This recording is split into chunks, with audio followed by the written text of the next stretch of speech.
চাঁদপুর ১ কচুয়া আসনের আগামী জাতীয় সংসদ নির্বাচনে বিএনপির সম্ভাব্য প্রার্থী বাংলাদেশ জাতীয়তাবাদী দল বিএনপির কেন্দ্রীয় নির্বাহী কমিটির সদস্য মালয়েশিয়া শাখা বিএনপির সাধারণ সম্পাদক মোহাম্মদ মোশাররফ হোসেনের সমর্থনে বিএনপির জনসভা অনুষ্ঠিত হয়েছে। আমাদের কচুয়া প্রতিনিধি জানান, মঙ্গলবার বিকেলে মাঝিগাছা এম উচ্চ বিদ্যালয় মাঠে বিতারা ইউনিয়ন বিএনপির সভাপতি মোহাম্মদ শহীদুল্লাহ ভূঁইয়ার সভাপতিত্বে ও সাধারণ সম্পাদক আলমগীর হোসেন চৌধুরীর পরিচালনায় বক্তব্য রাখেন উপজেলা বিএনপির আহ্বায়ক হুমায়ুন কবির প্রধান, সদস্য সচিব মঞ্জুর আহমেদ সেলিম, যুগ্ম আহ্বায়ক অ্যাডভোকেট মকবুল হোসেন মিয়াজি, জেলা বিএনপির সদস্য ইঞ্জিনিয়ার শাহজাহান, উপজেলা যুবদলের আহ্বায়ক মোহাম্মদ মহিউদ্দিন মজুমদার, সদস্য সচিব অ্যাডভোকেট মাসুদ প্রধানিয়া, সিনিয়র যুগ্ম আহ্বায়ক মিজানুর রহমান স্বপন। এ সময় উপস্থিত ছিলেন উপজেলা বিএনপির সিনিয়র যুগ্ম আহ্বায়ক মিজানুর রহমান পাঠান, পৌর বিএনপির আহ্বায়ক হাবিবুল্লাহ হাবিব, উপজেলা বিএনপির যুগ্ম আহ্বায়ক ও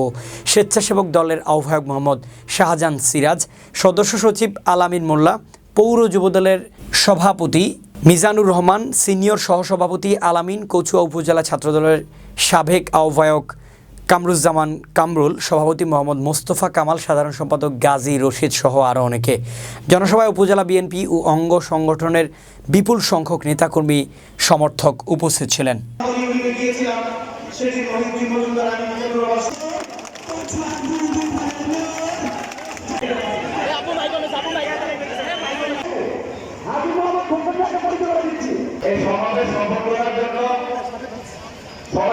আপনাদের কাছে আমার উদাত্ত একটা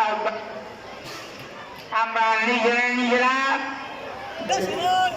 তারা অবশ্যই আমাদেরকে সাধুবাদ জানাইছে। আমরা ভবিষ্যতে যদি কোনো প্রোগ্রাম থেকে একটি বিশাল মিছিল জনসভা স্থলে এসে উপস্থিত হয়েছে।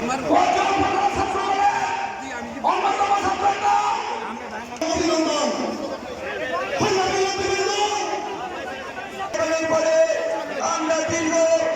16 বছর পর আপনারা জানেন আমাদের মাঝখানে